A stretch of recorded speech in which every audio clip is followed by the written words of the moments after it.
going on? This is going to be my full card prediction of the January 16th card coming up on Saturday of Holloway versus Kattar. This is only going to be predictions, who I think is going to win and how I think they're going to do it. It doesn't necessarily apply to my betting. I'm going to upload another video that's going to go over the bets that I'm making and why I make them. So let's go ahead and get right into it.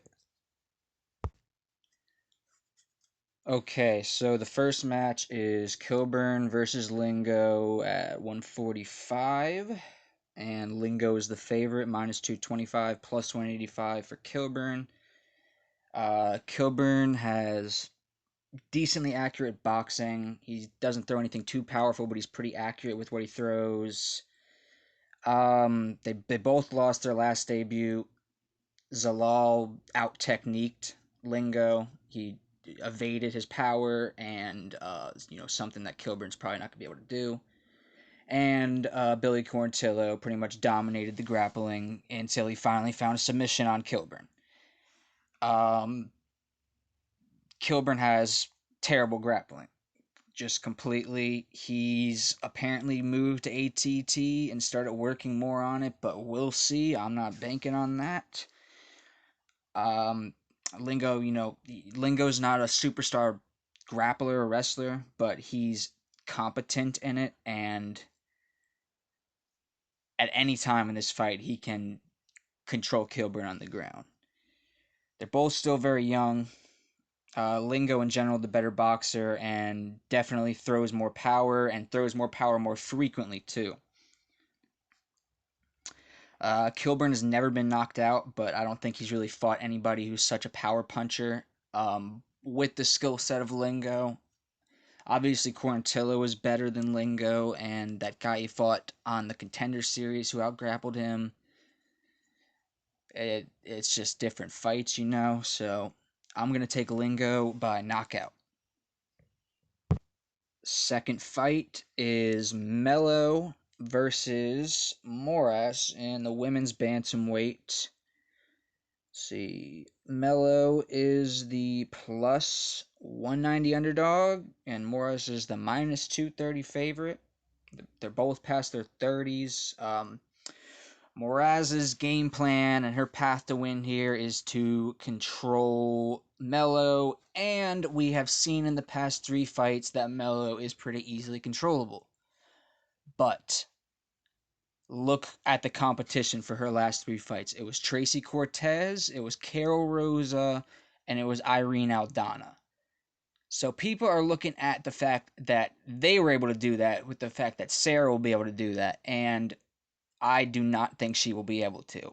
I think Mello will be able to evade most of the control that Mello or Morris is going to try to bring, and it'll probably just stay on the feet for the most part. When it comes to being on the feet, neither of them are very good, but Mello's a lot quicker. She throws a lot more volume. Moraz is just extremely sloppy on the feet. If she didn't have competency in grappling, I don't know if she'd even be here. So yeah, I'm taking the underdog here. Mello to win, probably by a very close decision. All right, third fight. Zawada versus Amiv. Amiv is the minus 255 favorite. Zawada is plus 15 underdog. First thing I notice is Zawada has a huge reach advantage here, 7 inches. He's not really that great in any one area, but he's okay in most areas.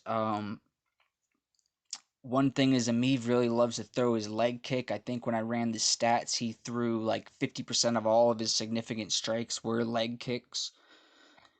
So I think he can make Zawada pretty tentative about the boxing there. But Amiv's real game plan is to control by the grappling and by the wrestling. He's done that most of his fights. He'll throw punches on the ground, but he's mainly just gonna grind out a decision. He's had like 7 decisions in his past fights, so I think he's gonna be able to. I don't know if he's gonna be able to win the stand up, but he has a good chance to win the stand up. But when it comes to the grappling, Zawada's pretty easily controllable, and Ameev is pretty easily controlled. It's pretty much like the last fight, but in this case, there's not the competition deficit. All right. All right, the next fight is Carlos Felipe taking on Justin Tafa, heavyweight, 2 fat heavyweights with bad cardio. Tafa, well, first of all, it's going to be a striking match. Maybe some clinching when they get tired, but neither of these people do anything on the ground of any kind of offense. So, when you look at the striking, Carlos Felipe, he has the accuracy advantage. I don't know if he has a power advantage, but he has power. He's also a lot more active in the punch. I think he has a little bit of a better gas tank than Tafa, which is not saying much, but a little bit better. Tafa got knocked out before, and when I watched some tape, he also got rocked a couple of times. And when I watched Felipe, I see people kick him square in the face, elbow him square in the face, and he just like doesn't seem affected ever by it. So I think they're going to come out hot early, and then they're going to start getting tired, and it's going to be a lazy striking match for the rest of the round, in which I think Felipe is going to win most of all of it, and I'm going to take Felipe to win by another decision. What's that? 3 in a row. Actually, the next 2 are going to be decisions as well. So, fifth fight, Akhmadov taking on Baris at middleweight. And let's see. Akhmadov is the plus 130 underdog. Baris is the minus 150 favorite. Akhmadov has faced much tougher competition. He has shown a pretty good chin as of late. He will definitely have the wrestling advantage. Brees is going to have the striking advantage. Brees is fast. He's powerful. It just kind of depends on where this fight plays out. This is kind of a tough one to call for me. I got to lean to the wrestling. I think Akhmadov has a higher. Um, I think Brees has a higher deficit in wrestling than Akhmadov has a deficit in striking. So I think it's going to be enough wrestling control to win Akhmadov the fight. But he tends to either get finished or goes and wins by decision. He doesn't do a lot of finishing. So we're going to do a fourth one in a row. Akhmadov to win by a close decision. Very not confident in that one. Then the next one, we got the women's flyweight. Yanan Wu is fighting a late replacement, Joseline Edwards, and they are both minus 110 right now. Perfect pick 'em. So, obviously, the experience goes to Wu. This other girl has never been on the Contender Series or, anything like that. I believe it was PFL she was fighting at. Don't quote me on that. But it's a huge step up for her to all of a sudden be in the UFC. So, when I watch tape on her, she she's good with boxing or she sucks with boxing. It's a really night and day difference depending on the actual interchange. Sometimes she's throwing super fast and super hard and she's hitting everyone and landing on the fucking chin of their opponent. And then other times she's flailing around and she looks like, a girl in high school getting in a fight that never was in a fight before. So Yanan is also not a very good striker. She's not powerful and she's not super fast. She has volume and she has decent accuracy, I think, from what I remember. But what the deciding factor in this fight is going to be the fact that I see Edwards and her tape very easily being negated by controlling in the clinch and controlling on the ground. Anytime that happens, it's not very often she gets out of it or gets a reversal. She has a few times, but usually that goes to the end of the round. She'll just ride out being controlled against the fence or controlled on the ground. Yanan, or what's her, Wu is um very good at the opposite of that. Anytime she gets hurt, she's really good at just clinching up, and she'll push her opponents against the fence like that. And she just seems strong in that position. She seems like she's hard to move. So yeah, I expect a lot of that. I do actually think it is possible that Edwards is going to be just overwhelmed by this competition level, and Jan is going to either be able to finish it by a submission or like a ground and pound type situation. But I mean, they both seem really tough, so I think she'll be able to survive to a decision. So that's 5 decisions in a row, and that ends right here. We're going to take Wu to win by decision. Next, we are at the featured prelim bout. Nasruddin Imavov is taking on Phil Hawes. That's at middleweight. Scroll up to my notes. So let's see. Hawes is the minus 135 favorite. He was a bigger favorite. Money's been coming in on Nas. And Nas is plus 115 right now. So one thing about Nas, when I was watching tape, he's shown to be rocked before, and I'm not talking about the headbutt with Williams. I'm talking about in his earlier career. And he's going against a guy that just hits like a truck, just brick shit house, trying to take his head off. And I think he's gonna be able to do that in here. He anytime I've watched his fights in the past, when the fights go later, he gasses out. He gets really tired, and he usually makes some stupid moves out of exhaustion, and he's just easily negated or able to be finished in those situations.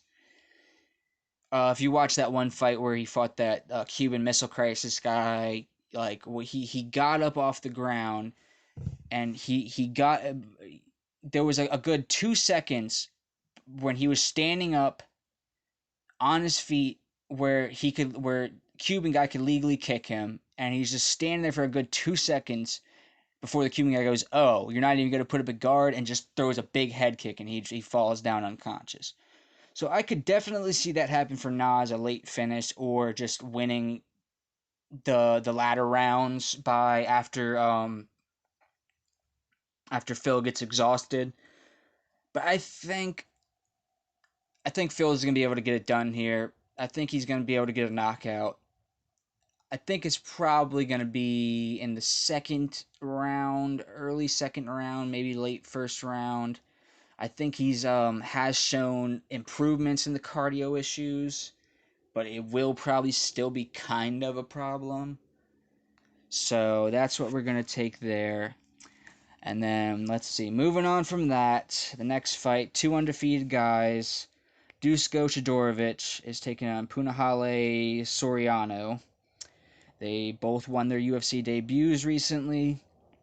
They both won their Contender Series fights. 7-0 versus 10-0. Soriano with the 7-0. And Soriano is a big power puncher. He comes forward. He's very accurate with it. He see as soon as he sees an opening, he throws it, and he lands pretty good with it. The only thing is that Dusko has showed a hell of a chin. I've seen him take big shots and not really be too affected by it. Not to mention his head movement. He bobs and weaves incredibly good, like one of the best I've seen. At that level. And in mixed martial arts and not boxing. So I think that's Soriano's only real path to victory is just getting that big shot. And I've also seen him kind of tire out late when he gets in those later fights. Dusko doesn't. And he's just more well rounded. I think Dusko is either going to be able to push him up against the fence and just ride out a boring fight like that, controlling the clinch. Probably does decent on the feet with him too. Probably loses most of the feet with him though. But he does decent on the feet with him. And, I think just he's going to keep going, and Soriano is going to start getting tired, and Todorovic is going to find him in a position where he goes and grabs a neck and gets a submission. And Soriano just taps because he's just like, I'm fucking done. I'm tired. I want to be done with this. You win. So we're going to take Todorovic by submission. Next up, we got Buckley versus DeChirico. Jericho has never been knocked out before. Buckley is on this big hype train of knocking people out. He's also kind of a step up in competition, I believe, from his last two people Buckley has fought, which was Jordan Wright and the fuck was the other guy? Impa Kasaganai. How could I forget that one? Anyway, too much of a step up in competition for him. Jericho's good. He's good at counterpunching. I think Buckley might try to do his little bull loser thing, but I think Jericho's going to get his respect pretty early by countering him a few good times. And I think Buckley is the better fighter, but I don't think he's going to be able to have the fight here where he finishes Jericho. So I think what I'm gonna take is Buckley to win it by decision. Probably unanimous decision. But, for the value, I'm sorry, I never said the odds on that one. Buckley was minus 265. DeChirico is plus 225. It's way closer of a fight than that. I don't hate a shot on DeChirico at all. Alright, so next fight, number 10, 3 to go. Ponzinibbio is returning against Jinglang Li. There's a lot of unknowns about Ponzinibbio. He's been off for almost 3 years. He's had those different health things, and you never know how that's going to affect it when he actually steps into the ring. I know that both these guys have killer instincts, so I think if one of them gets the other one rocked, I think they're going to be able to finish it. I do think the odds here are a little steep. Ponzinibbio minus 280. Right? Minus 280. Yeah, minus 280 plus 240 for Lee.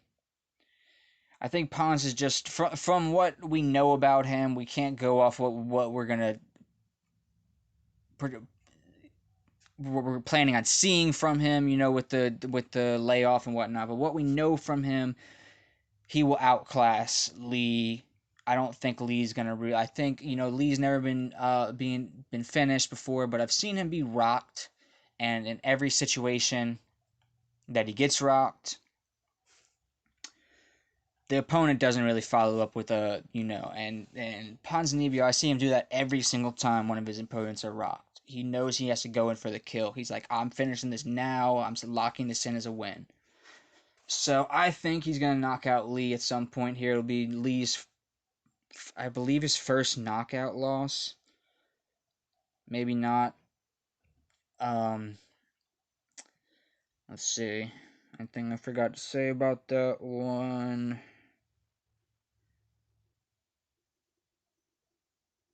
Not really, other than Ponzinibbio is also just adding to all that stuff. Pons has fought a lot tougher competition than Lee has. And looked better than Lee has against his lower competition. So Ponzinibbio by knockout. Co-main event. Carlos Condit, Matt Brown. Minus 160 Condit, plus 140 for Brown.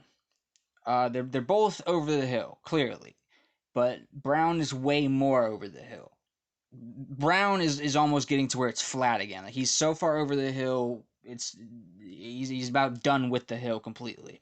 This might be his last fight. I don't know. I don't follow too much of these people like that. But anyway, he's over 40. Not many people in these not heavyweight or light heavyweight or even sometimes middleweight weight classes are over 40. That's not going to bode well for him. Condit's only 36, which is also older, but it's not quite as significant as 40. Kondo's got momentum. He just beat Carlos. He just beat fuck's the guy's name? Court McGee, and he was the underdog in that fight slightly. So he's got momentum. Brown, I've seen he'll gas later on in the rounds. That has to do with being 42. Condit, he really didn't gas. He looked pretty good cardio-wise in that last fight. I think it's going to be close first round probably, and then I think as Brown starts to get tired later on, Condit has won a good amount by submission, and Matt has lost a good amount by submission. So I think what's going to happen is Matt's going to be extremely tired towards the third round, and he's going to do something stupid with his neck from a clinch. Carlos is going to grab a guillotine choke, drop to the ground with it, and Carlos will win by a third round guillotine choke. That is the most specific prediction I will have here. Alright, so we're going to the main event now, which of course is Max Holloway versus Calvin Kattar. Max Holloway's been the champion for a long time, and then lost it decisively to Volkanovski the first time, and closely the second time. But he definitely lost the second time, so don't even start about that whole he got robbed. It was a very close fight, though. But Calvin Kattar has been fighting mid-level guys. Well, I mean, higher than mid-level guys. Good guys, but not championship-level guys. I see people looking at the stats and seeing that Kattar has, like, some advantages there. But what they're doing is completely ignoring the competition level to get those stats. Max has been fighting the top level, and, Calvin has not. This is a huge step in competition. I think they're both really tough, and I think they're both going to be extremely hard to finish unless Calvin just hits him with such a perfect shot that just turns Max's lights out and he's the first person to ever do that in Max's career. This is probably going to go to decision, and I think Holloway is going to win probably 4 out of the 5 rounds, maybe 3 out of the 5. Maybe it'll be a little closer than I'm anticipating. But I do think Max will win by decision, and I think it'll be a very fun fight to watch. So that's the full prediction. Later on, I'm going to make another video, like I said, about